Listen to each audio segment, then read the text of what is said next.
A very good afternoon, friends. Uh, Today, since as I understand that you have been over a period of almost 6 days, I suppose, over you must have heard so much on various aspects of emotional skills. Now, if I were to reiterate the same thing again, I thought it may, disinterest you somewhere. So I decided that I will talk to you about performance blocking behavior. Has this topic been done for you all? Has this topic been covered? No, madam. On performance blocking behavior. Okay. No. See, before I actually dwell on that, I would like to ask all of our participants here. See, we are not saints. Let us accept that. Let us accept that we all in our day-to-day working life would have, I have done it, so would you have done some act where we would have put forth some form of a resistance. I'm not talking resistance for logical reasons is acceptable. Sometimes we would have put in, knowing very consciously, we would have put in some form of resistance to do some or perform some work. So I would like you all to share with me the the instances where you have displayed a performance blocking behavior. You can take 2 seconds to think over this, the context in which you would have done. Okay, so there's nothing about right and wrong in this. We have all done. See, as people, we can't say that we are 100% right all the time. We go walk on the most idealistic path. It is true that we would have deliberately, consciously done certain acts of resistance, uh, to do a particular job. Can you just narrate? One of you can simply narrate to me what you have done as a performance blocking behavior.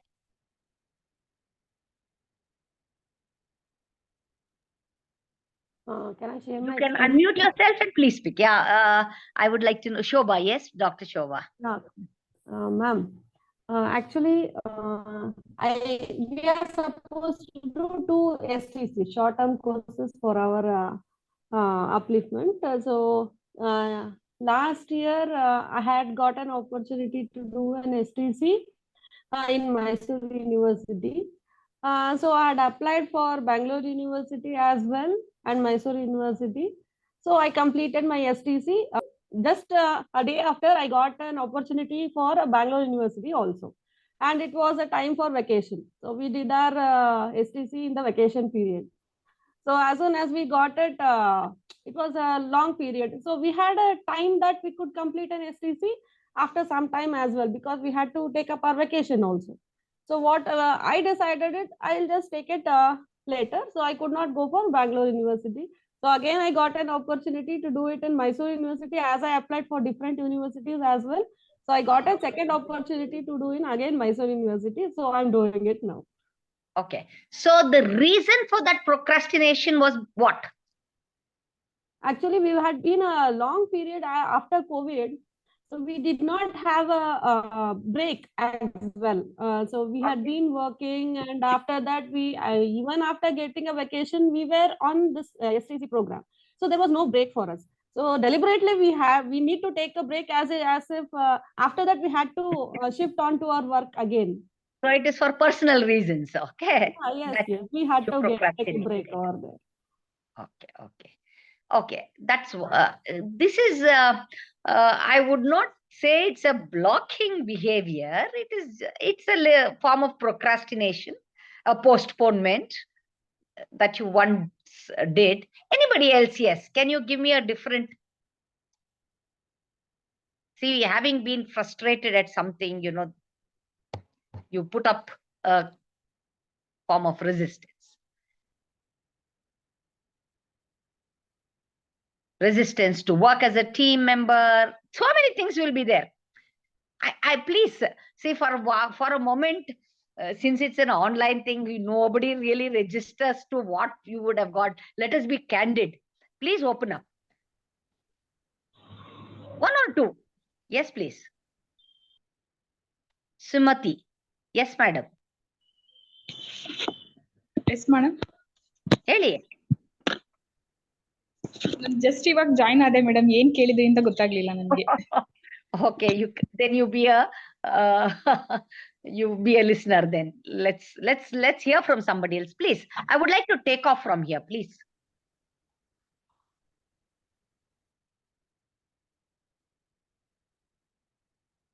ಇವತ್ತು Saturday ಮಧ್ಯಾಹ್ನ ಬೇರೆ, so I don't know how agile you are.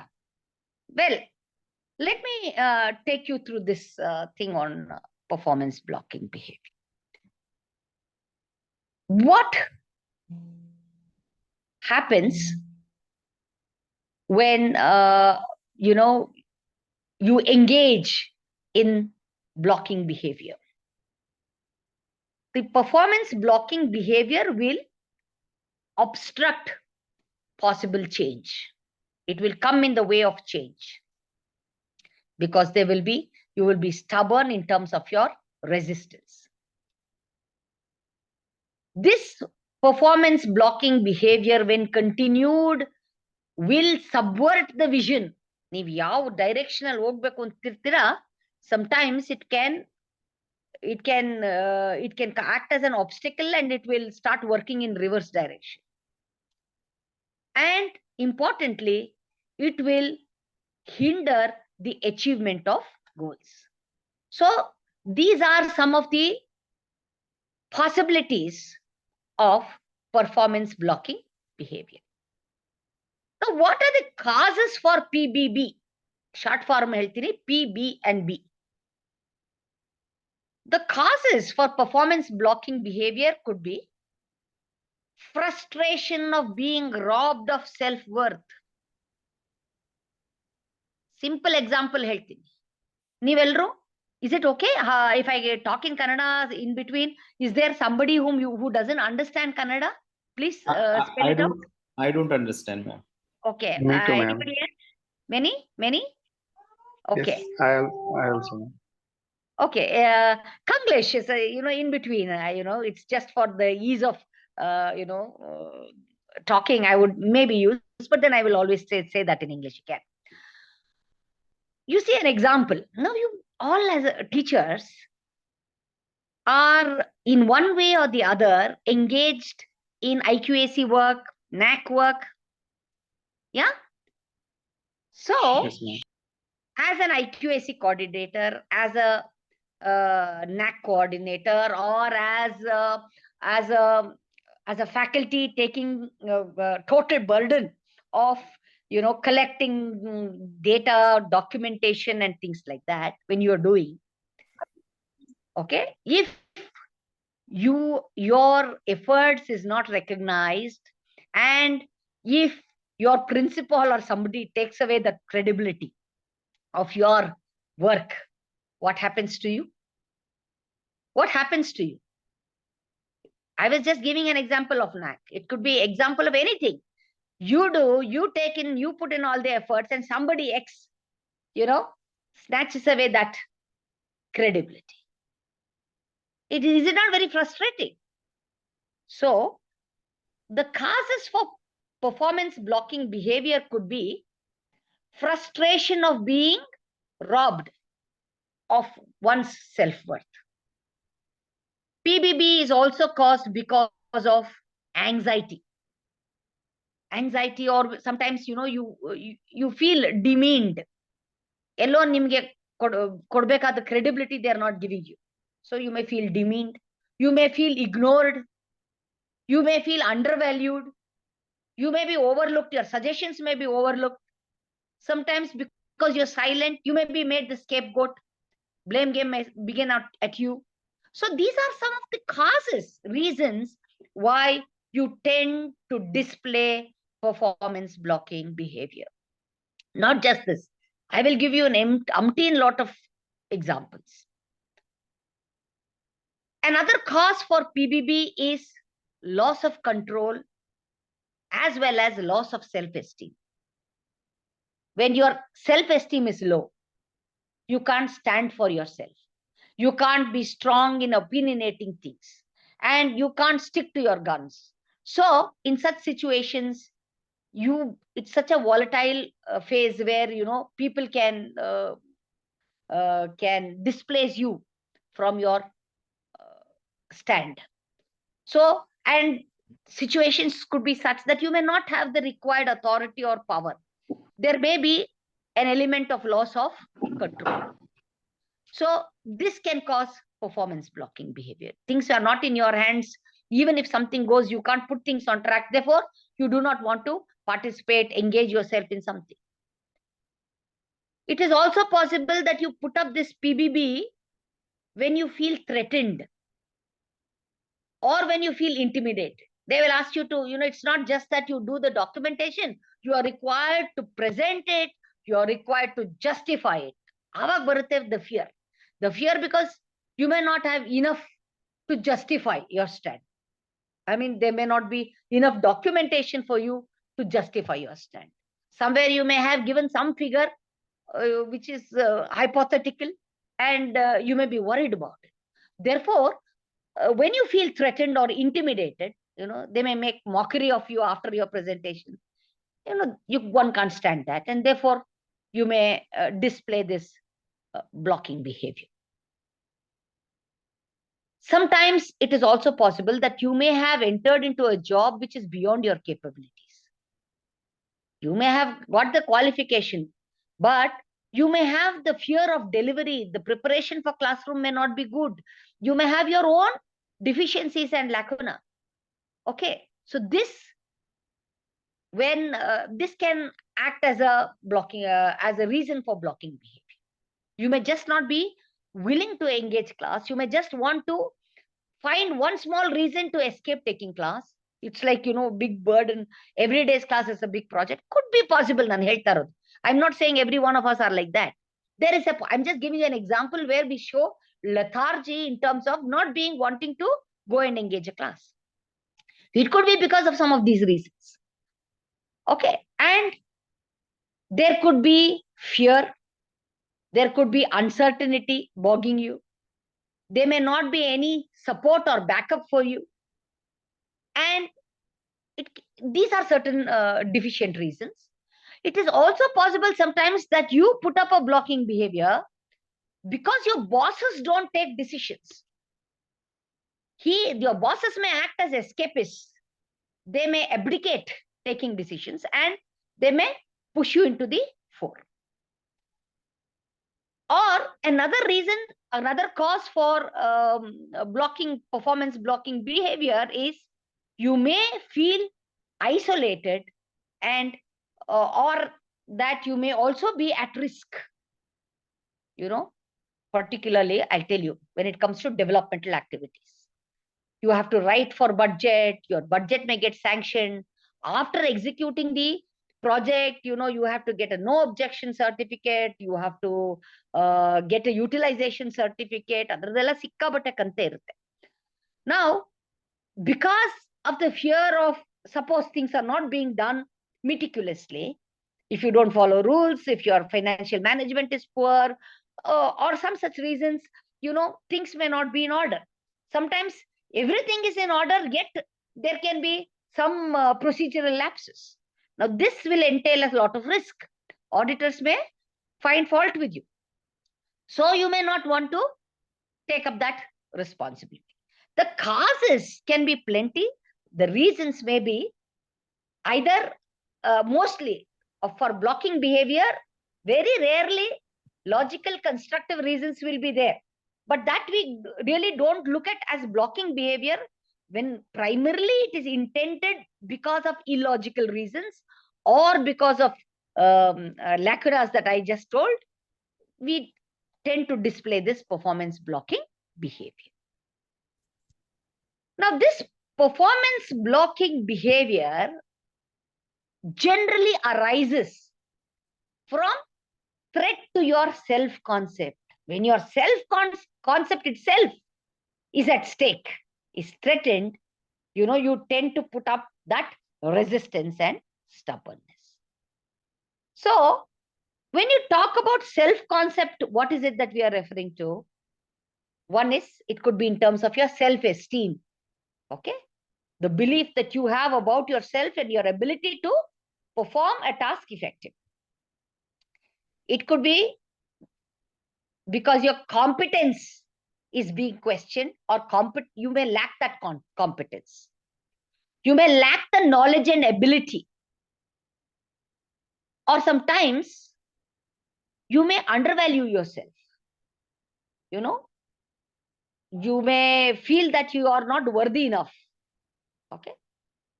Or it may be because you have no control over your career or destiny. Then other reasons that lead to the threat of self-concept could be job insecurities. And you may lack the ability to exert power or influence on others. So these are the self-concept elements which can pose a threat to your self-concept, and therefore performance blocking behavior arises. Now that I have given you this background, you have a fair idea now what is a performance blocking behavior. Can somebody pitch in here and tell me about the performance blocking behavior they have demonstrated and what could have been the reason? Say, no soft skills learning or experiential learning is possible unless you take the onus of it. You must be an internal. Okay, you can't say that I'm in an ideal state and then sit there and listen to me and then think that there is any form of a real development. So with this, can somebody step in to say what PBB they have demonstrated?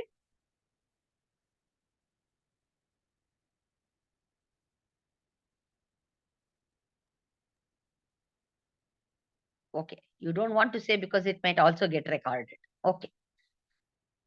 Now, how do you decrease performance blocking behavior? You see, you can decrease performance blocking behavior when your intent clearly is continuous process improvement, which means that continuous process improvement would address questions like, what are you doing now? As a teacher, as an assistant professor, associate professor, or a professor, what are you doing now? Other than teaching, are you engaging in training? Are you engaging in consultancy? Are you engaging in research? Because each one will supplement and complement the other, okay? Particularly when transferring knowledge to classroom teaching. So ask yourself, what are you doing now? What is the purview within which you can still perform? And then ask yourself, what should you be doing differently to improve your performance? Okay? Now, the steps to decreasing this performance blocking behavior would be to identify your specific performance blocking behavior. Is it a problem of lack of confidence in you? Is it a problem of lack of knowledge? If it is lack of knowledge, then it requires more homework, more preparation, more intense and focused, rather consistent work. So you identify what is your PBB.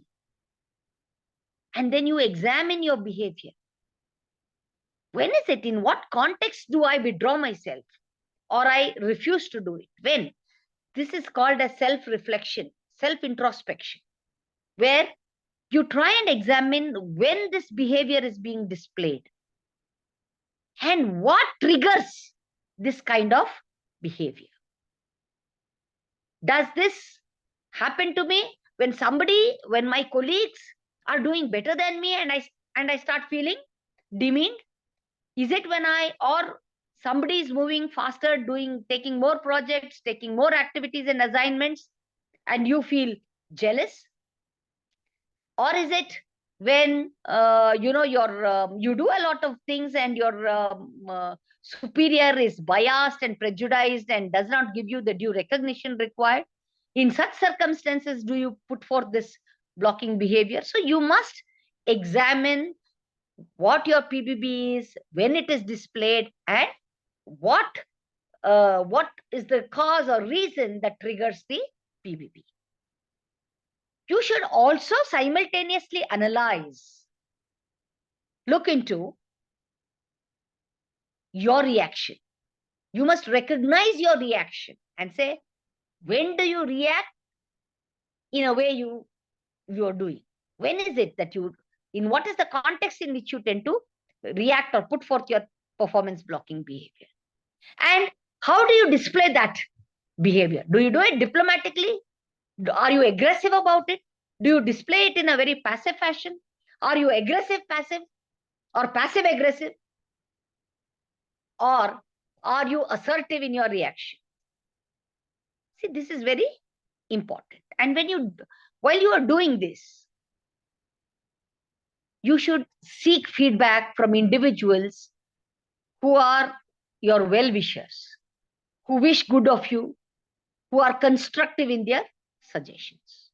So by identifying your specific PBB, making a self-examination of how and what triggers that behavior and when it is displayed, and recognizing your own reaction, okay, the form of reaction that you generally display and the context in which you display, all needs to be examined, and also where required, seek feedback.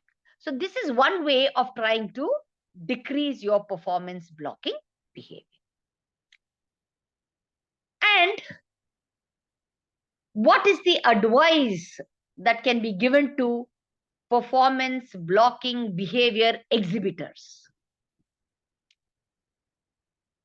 The performance blocking behavior is normal. Let me tell you that. That's why, because it is normal, I kept asking you, tell me, what are some of your performance blocking behaviors? See, we are all not straight. We have not come here straight as gods, as from heaven. We are not angels. We are human, and to err is human. So displaying PBB is normal. But there is a rider. But it is controllable. Who doesn't have anger? Who doesn't have self-interest? Who does not want to be exploited? Who does not want to be exploited? See, we are all very careful about all these things. But displaying this performance blocking behavior can be controllable, and it can be rechanneled into a positive value. It can be your aggression, assertion, your what I must say, your energy, zeal, whatever that you have in you can be rechanneled into positive value adding behavior. That is what we must understand. So showing negativity all the time, always being critical and showing criticisms, that is not good. It is inevitable, but we can always be constructive about this. When you criticize something, you can always come out with a better thought, better idea, better process, better solutions. So only looking at problems is of no use. You must come with possible alternate solutions.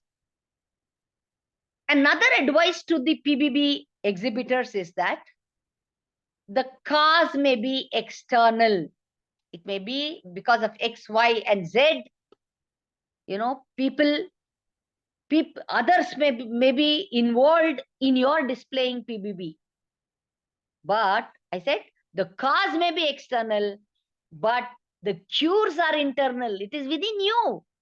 How you will react to a situation, how you will resolve a situation is within you. How you will react to a situation is within you. And exhibiting this performance blocking behavior is understandable. We are all human, and there will be circumstances where we will have to maybe protect ourselves. So we may display this behavior. But continuing after being aware that it is maybe harmful to the system, or that it is it acts as an inhibiting factor in the success of the institution, it is unforgivable. If you are aware that that this PBB is leading to problems, then it is unforgivable. So acceptance and understanding of a situation is prerequisite for you and I and all of us here to change. We need to take stock of the situation. See, we need to change ourselves for better.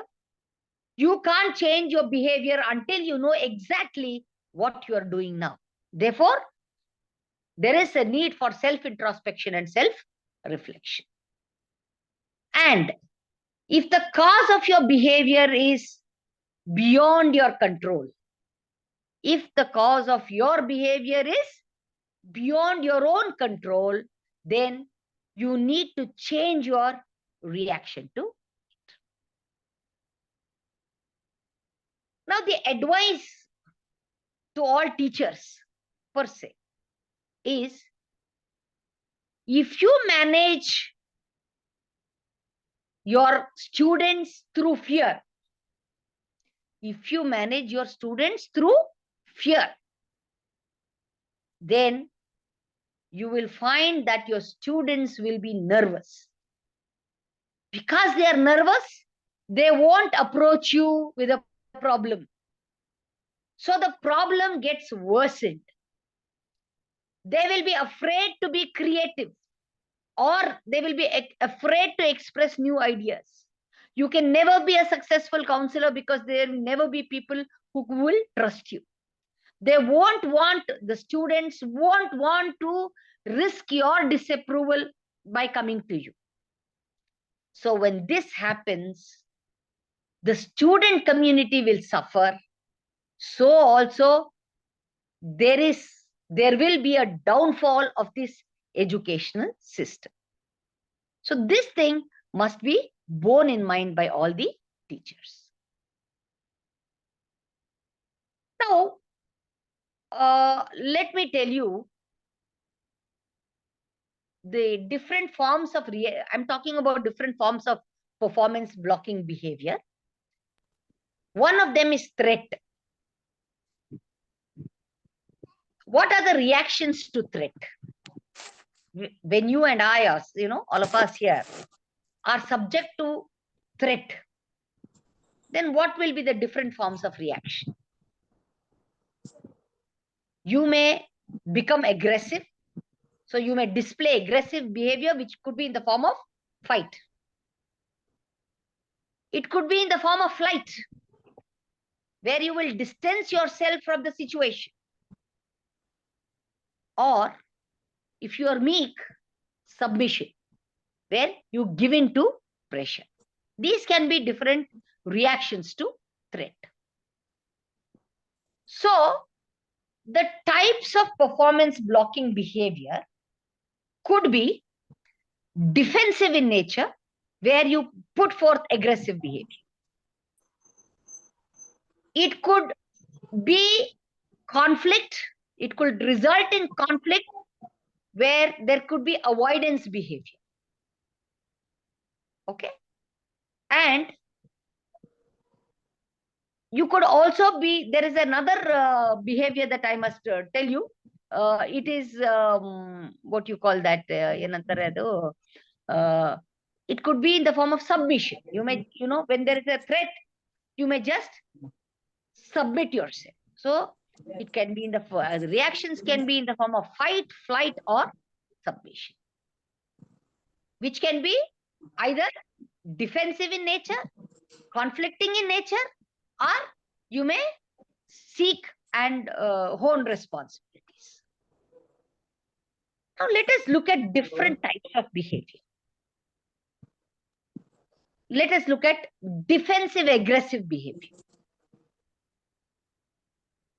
We tend to display defensive aggressive behavior as a reaction to perceived risk on self-esteem. Nam self-esteem, when it comes as a perceived risk, although it can be in the form of reputation, your standing, your authority, your credibility, your power base.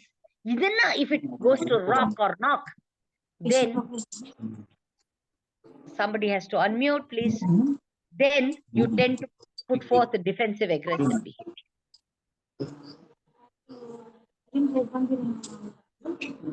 I request the participants to please mute. Yeah. If there is constant disturbance, I cannot go forward. Thank you. Then defensive aggressive behavior is displayed because of fear of failure, or it could be because of overweening ego. It can be either because of overweening ego, defensive aggressive. I am always right, therefore you listen to me. That is aggression. And you justify every act of yours as the right act. So that could be because of you are in a pedestal, your ego is at a very high level. Or it could be because of unchallenged bullying. Nobody will question you. Nan helidde, agidde, madidde. So because of unchallenged bullying, you tend to take up defensive aggressive behavior. And this defensive aggressive behavior, please also understand, need not have voice. It can be subtle. And it can be non-verbal. Andu aaddenene. Yello ನೀವು ಕೂತ್ಕೊಂಡು remote use ಮಾಡ್ತಾ ಮಾಡಬಹುದು. This kind of behavior would also be displayed sometimes because of displaced aggression. ಮನೇಲಿ ಏನೋ ಸರಿಗಿರಲ್ಲ. You can't shout at your wife. You can't shout at your mother, father, or somebody. Then you will come here. So you will see, colleagues, or it could be on somebody. You will show that displaced aggression. Defensive aggressive behavior can also be displayed when there is increased performance pressure. Now, this pressure comes from above. They will say your performance is inadequate. Okay? And there is a lot of pressure on you. Sometimes you will display this kind of behavior when you set very high personal standards. I'm second to none.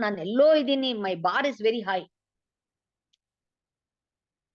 At the same time, you may display this behavior, defensive aggressive behavior, when you believe in your inevitability. I am the king. I am the kingmaker. I am the ruler. I say it and it is done over. And this kind of behavior is also possible when decisions are hastily and poorly made, when there are semantic gaps, when there are eroding trust values. You may display this defensive aggressive behavior. Yes, I was talking to you about another behavior, that is conflict avoidance behavior. Here, you do everything to avoid controversies, risks, challenging others' opinion. I will not question or take a stand. Okay, you will avoid giving negative feedback because you will have to stand your opinion. You will have to justify it. You will not want to give, or you will avoid giving constructive criticisms because that calls for a lot of thinking and homework. You will avoid taking decisions. You will avoid giving genuine opinions, and you will avoid giving honest feedback. This is conflict avoidance behavior. Then what will you do? You will talk what the other person loves to hear. Okay? Conflict avoidance behavior is displayed when you are confused, when you are skeptical yourself, when there is there is a lot of apprehension, doubt, some element of suspicion, when you are disheartened, or when you are often angry, So you tend to put forth this conflict avoidance behavior. And this conflict avoidance behavior generates frustration. Madakku agala, itkolakku agala. You can't even do anything about it. So it generates frustration at your own self for your lack of inability to take it forward. And it can generate uncertainty and a lot of anxiety. And such conflict avoidance behavior thrives in a highly bureaucratic organization where the hierarchical levels are very many and the protocol is followed to the strict last word. Conflict avoidance behavior occurs when people are new in a job. You don't want to show that you are smart. There is always a fear of uncertainty. You don't know how the other person is. You want to read their pulse. Therefore, you do not want to, being a new entrant, you do not want to display any of your Bahadurgiri.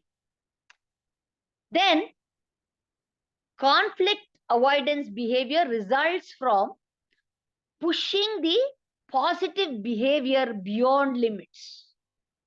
You try to push, positive behaviors to no end. And then you think that the world is full of good people and there are no conflicts and there is no need to enter into any form of conflicts. This behavior is also displayed when you have lower performance standards, or standards of performance itself is low. You just do what is just required and then get away with it. And conflict avoidance behavior is displayed when you have a long fuse. You won't even know that there is danger around the corner. When you have a long fuse, when the burn is very slow and the poison that is spreading also you don't get to know. Slowly. Therefore, you don't even know that you are on the wrong path. You continue to do it. And finally, there is what is called as responsibility avoidance behavior. Yavaga, when do we display this? When there is a fear of being castigated for our mistakes and failures. When there is withdrawal, the whole thing will result in some form of a withdrawal. There would be reduced involvement in, any of the college issues, classroom issues. You don't want to take the leadership. There is an apparent disinterest in you. My classroom, hourly teaching and I'm done with it. Therefore, you will have lower visibility. People within the teaching fraternity don't know who you are because you don't engage yourself. And you tend to, as a responsibility avoidance behavior, you tend to avoid possible potential risks. Now, this responsibility avoidance behavior is a reaction to stress, to threat, to uncertainty, and to frustration. You do this because sometimes you're overload of responsibility, too much for you to handle. Because of your inability and unwillingness to also set priorities, you may display this responsibility avoidance. Sometimes you could be displaying it as a spoiled child syndrome. Always pampered. You are the best. You are the most idealist. Okay, you are there only for enjoyment, pleasure, credibility, claps, not to bear the brunt of any hard work. So this spoiled child syndrome, if it is implanted in you, then you tend to put up responsibility avoidance behavior. And then it could also be a product of bad management. There is no effective supervision over you. Or when I say effective supervision over you, it may be that your bosses may be over controlling. They may be overlooking at you. Okay, they may be breathing on your back. They may be punishing. They may be discouraging. That time you will say, what the hell? I will run away from this. And therefore, you may display responsibility avoidance behavior. Sometimes your superior could be a battered individual, battered syndrome antivi, meaning to say he could have been bullied, shamed, and humiliated. Therefore, he will want to bully you, shame you, and humiliate you. Same experiences will be passed on to you. And this responsibility avoidance behavior tends to, could also be displayed when you are working in the context of a over bureaucratized management. So these are the different forms of performance blocking behavior that we as individuals tend to put in. Now, what is very important, and why I'm trying to tell you this is, these things are a part and parcel of an individual, part and parcel of any educational system. Awareness that this is bad is very important. I have told you the causes, and these causes may inevitably be a part of us. But I have also told you how to decrease it. What will be the consequences if you exhibit this performance blocking behavior? I would like to reiterate this point that performance blocking behavior is infectious. It is highly contagious. It is non-productive. And it will have a widespread negative effect. You see what happens in a college environment. If one or two of your colleagues were to display this kind of blocking behavior, and gets away with it, importantly, the question that rocks your mind is, why not me? If he or she can get away with it, why not me? I will use all my hidden talent, in other words, and then display a better act. And maybe I will be even more successful. So everyone says, why not? Everybody wants pleasure. Everybody wants to run away from pain. They want to have the pleasure of being free. So what happens if it becomes infectious? Every one of them, if everyone takes a back seat, everyone, follows a happy-go-lucky approach, then what will be the fate of the principal? Or if principal also is a party in this, what will be the fate of the college or the institution? It is infectious and contagious, I said, because if one does it, the other is badly, wrongly inspired to do it. And at the end of it, none of you would be productive. That is why the institution continues to get a B grade or a C grade or a B plus and never rise above the bar. I'm talking in terms of NAC. It may never be able to prove itself. If all of you collaboratively function in a way that every criteria is being met as per standards of higher education, you have initiatives, measures driven, And that is enough for you to keep your hands full. And this is an ongoing activity. It is a process for improving various processes. Therefore, my friends, we as academicians should find ways to become productive. What has happened, unfortunately, the ass and the horse both run in the same track. There really is no distinction. And therefore, even the horse is being driven, somewhere to become an ass. It should be the other way around. Remember that blocking behavior begets more blocking behavior. As long as you nurture and endorse this blocking behavior, you will only find more and more of such blocking behavior and not get out of it. And the cost of blocking behavior is huge. The energy expended is at the cost of accelerating and creating the performance. So, this is a big lesson to this team, to our team of teachers, to reduce performance blocking behavior and see how constructively we can rechannelize our energies into, into betterment of various stakeholders. It could be students, it could be ourselves as teachers, it could be the educational institution, it could be the educational system. Now, having given you these inputs, I will not continue and say, okay, there is a pause. I will only continue speaking. You sit at leisure.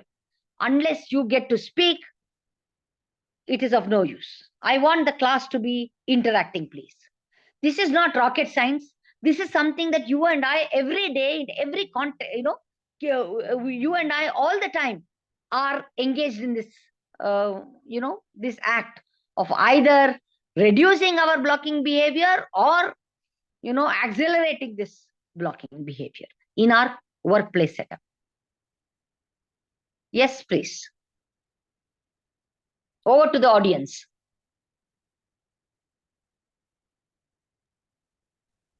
Madam, it's very interesting to know about PBB. And you did mention that PBB is highly infectious and contagious. So at one point of time, when it comes to an individual, let us say if I am dealing with PBB, it becomes difficult. I may try to work on myself. But then when it comes to an institution, as you rightly mentioned, that it's an infectious and contagious, if all the entire group is affected by it, then how to deal with it? Let me say, the change begins with me. The change begins with you. You change, you become a model to the, just as it is, bad things are contagious, good things also can be contagious. You see, people will see you, will try and model on you. You have one more individual who tries to model you, then two of you can make a difference to a team of teachers. You see, it is about the conviction that you have with respect to your principles and ideals. Okay, so we have to make a change and change for better. It is not easy. It is very easy to be the other way around. All of us very easily, fall into that, that temptation. It could be any of these bad things. But then, to come out of it, that is first of all self-awareness. Second one is being self-motivated to come out of this and, do some things where we will decrease this PBB. And the third is self-regulation, where we will try to break the odds and work it out. So, you see, a lot of emotional intelligence is involved to be able to work for this. And finally, it is all about what drives you. At the end of it, credibility. Let us tell you, for me, for example, so many 35 years of my teaching, I never entered a class without, at no point of time do I want to enter into a class without being structured, without going through a structured preparation. You may say 35 years you have taught and you still need preparation. Yes, I do. Because each class, I believe, is a image building exercise. Your credibility as a teacher depends upon how and what people think about you. And what people think of you can go haywire if you are unprepared or if you do a shoddy job. You may not go into all, as a senior professor, as a senior teacher, you may not go into all the nitty-gritties and, do a thorough preparation. But certainly, you will structure it. What is to be conveyed? What is the pedagogy you will use today to convey this message? Okay? And what you expect as an outcome. This much of preparation is required for any teacher. And many of you, I'm sure, dwell on this thought before entering into a class. Yeah, more questions, please.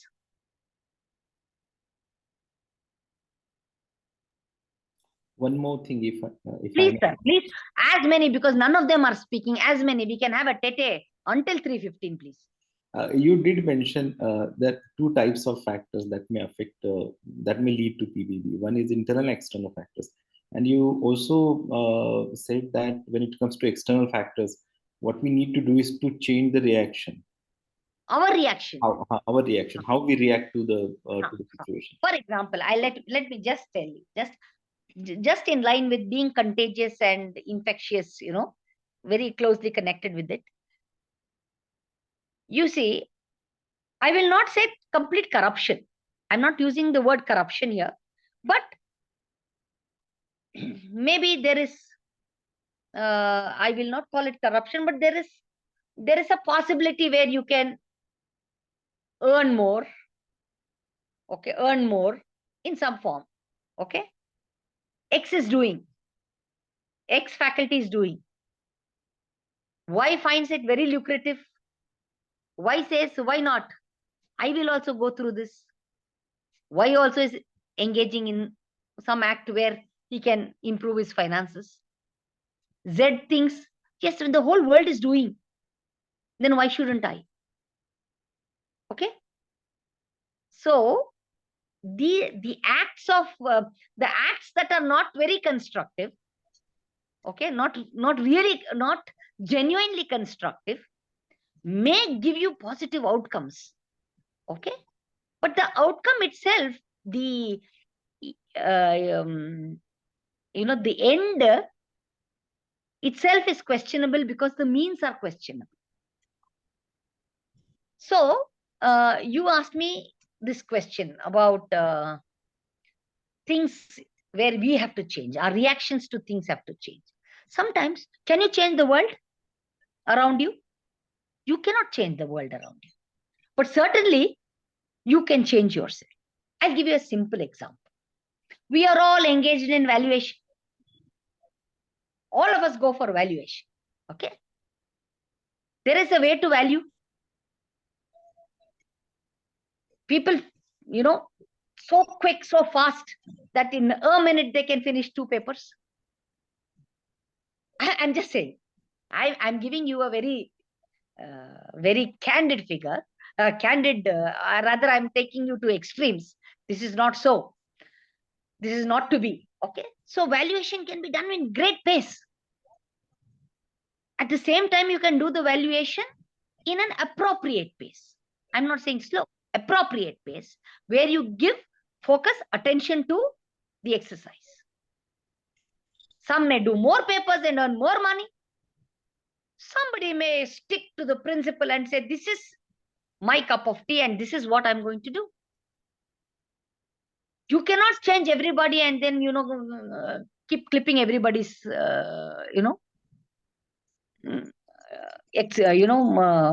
do you dispose, others' acts.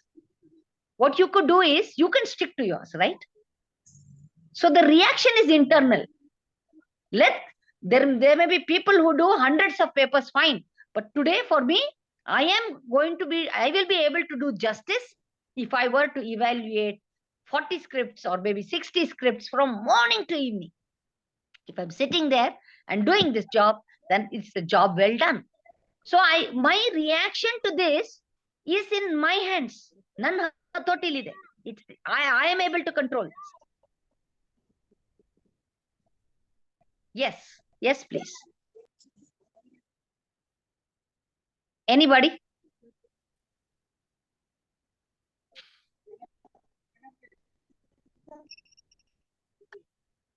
I will wait.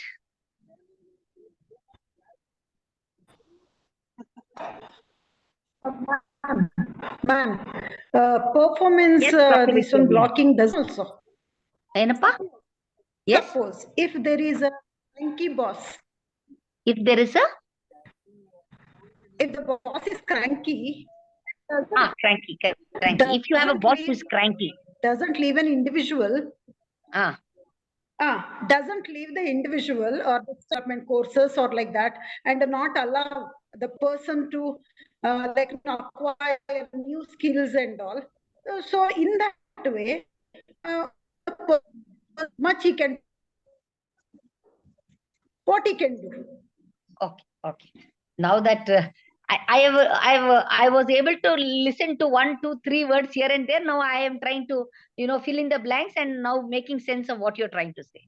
If you have a cranky boss or a head who does not give you the freedom to hone new skills or transfer the learning of your new skills, then what do I do? One easy way is to involve your head and share the credibility of it. Nobody will say no. They will not run away from it when they know that there is a benefit to them. Initially, to change that habit of the individual, helping him to take a new recourse, what you must do is you encourage the individual to be a part of your exercise. Encourage money, show them the benefit that accrue to the individual because of this exercise. Okay? And then motivate the individual to be a part of you slowly. Once he or she gets used to giving up power and allowing you, then you take charge of the situation, by which time you would have established your competence. Thank you. Nice.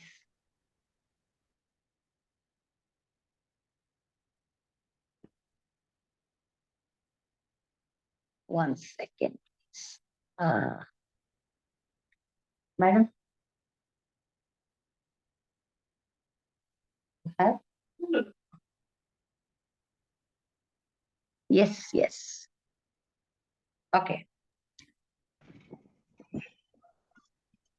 Shall I, since we have another 15 minutes, shall I throw some light on how we should take and give feedback with respect to performance? Okay, Yes, with ma'am. respect to performance. So I will talk to you about performance review feedback. Why is it that when you talk about performance review, people are scared? People are scared of performance review because of the fear of feedback. Nobody would want to listen to negatives, shortcomings, deficiencies, and lacunas. And secondly, there is an element of not just fear. They feel that their maladaptive behaviors gets to be projected during this review session. So we have to, I told you, something is within us, no? Not everything that is external we can control, right? I cannot control what my, or I cannot regulate what my boss is going to speak about me. What I can do is, given his or her feedback, how do I reframe that? Reframe that thinking.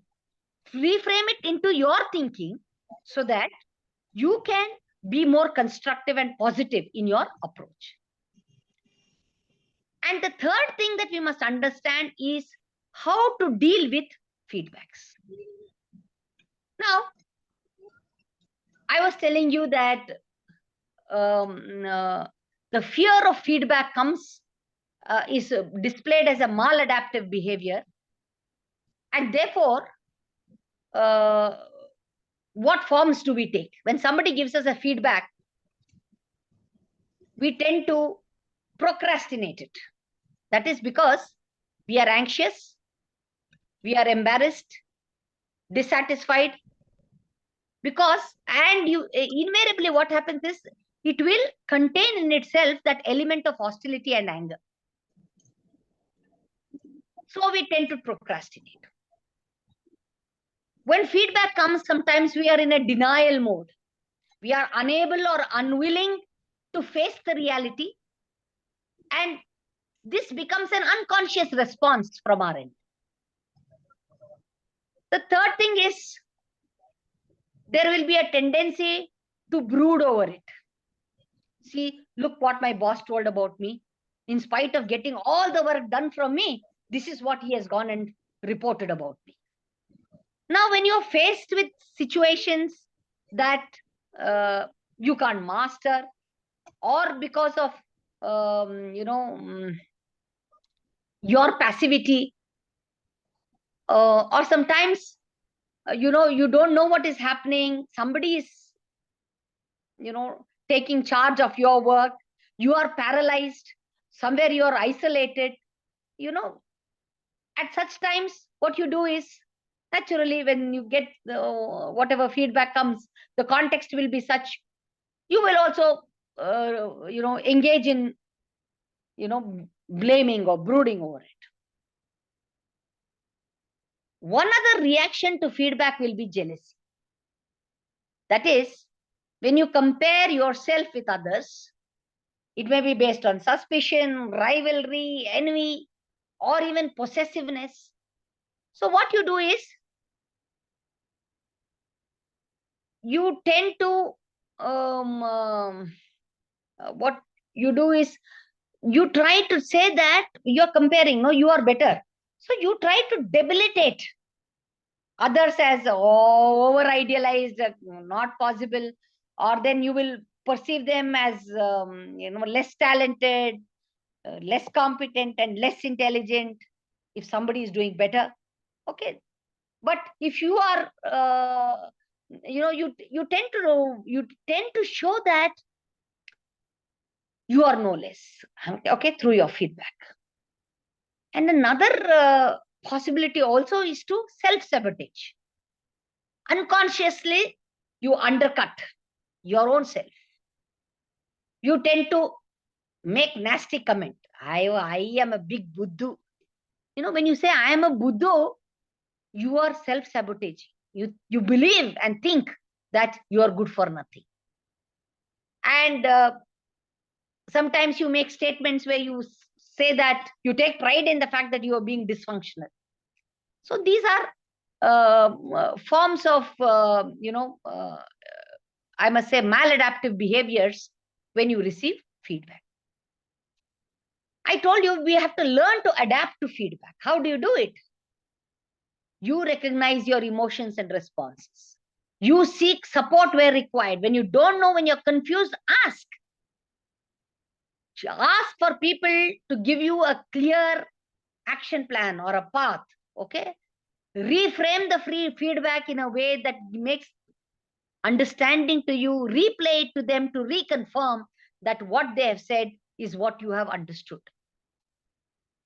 And break up the task. When the task looks very complex, you don't know, conceptualization itself is difficult.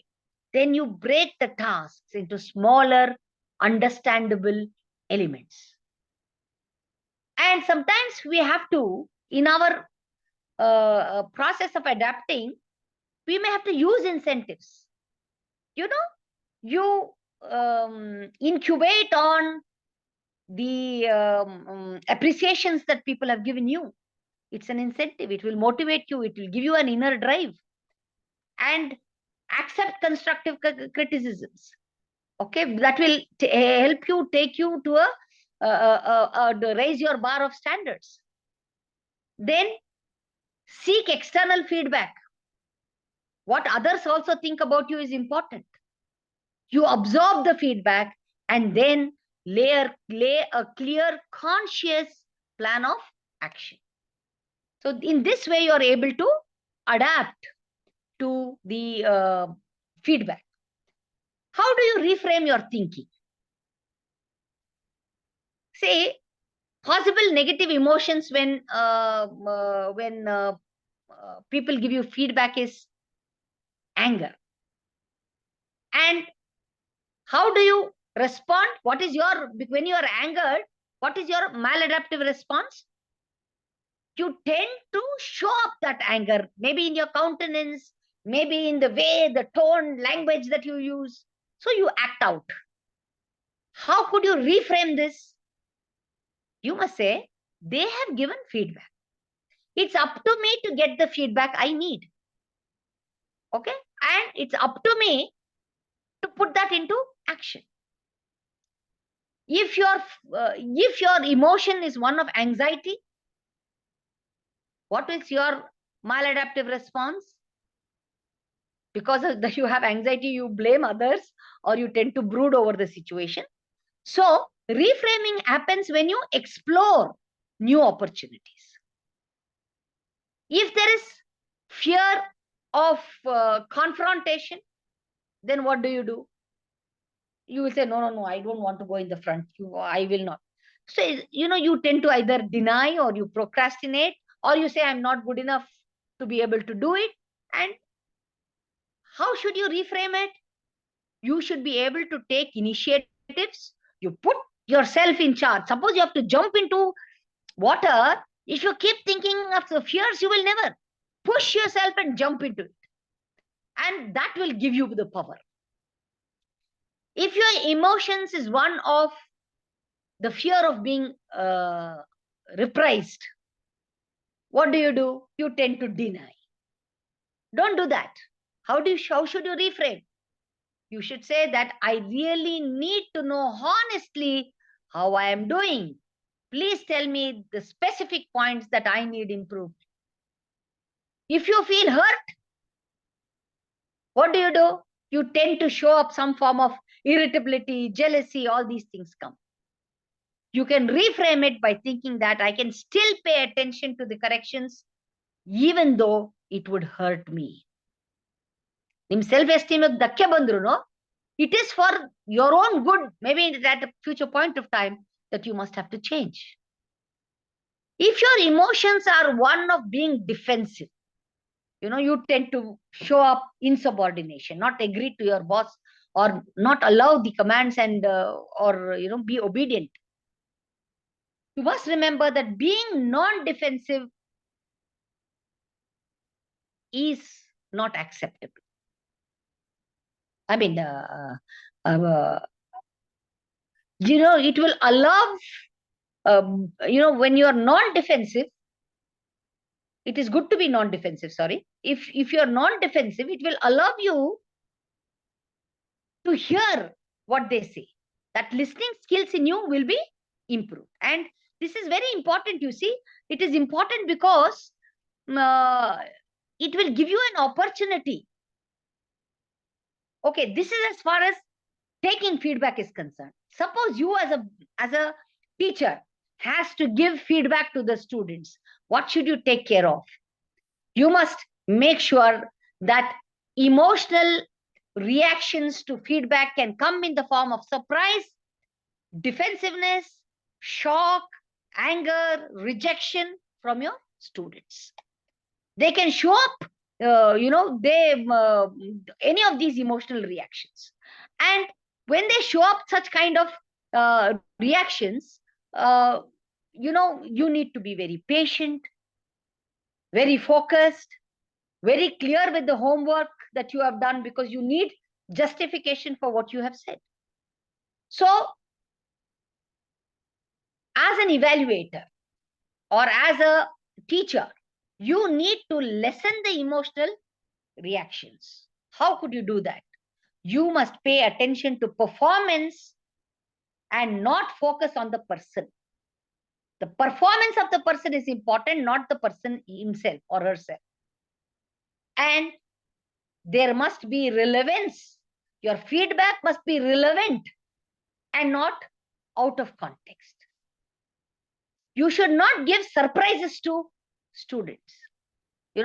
Suddenly, make announcements where the individual, you will not be able to write the examination. I will not allow you to write the examination. You should have, over a period of time, told the student that his attendance is poor. You should have warned the individual. You should have given him feedback about his poor performance in the class, in the test, in his participation in the class. By counseling the individual over a period of time, he or she knows where he or she stands. Otherwise, it will be a rude shock. And as a teacher, be engaged with the student.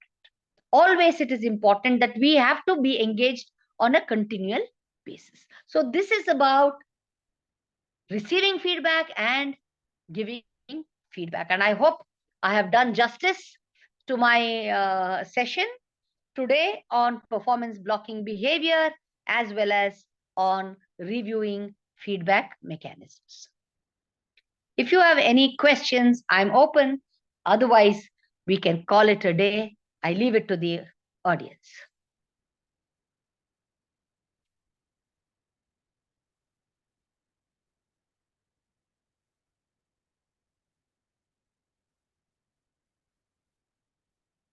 Is it because the teachers speak so much in the classrooms that when they enter into a classroom as participants, they remain mute?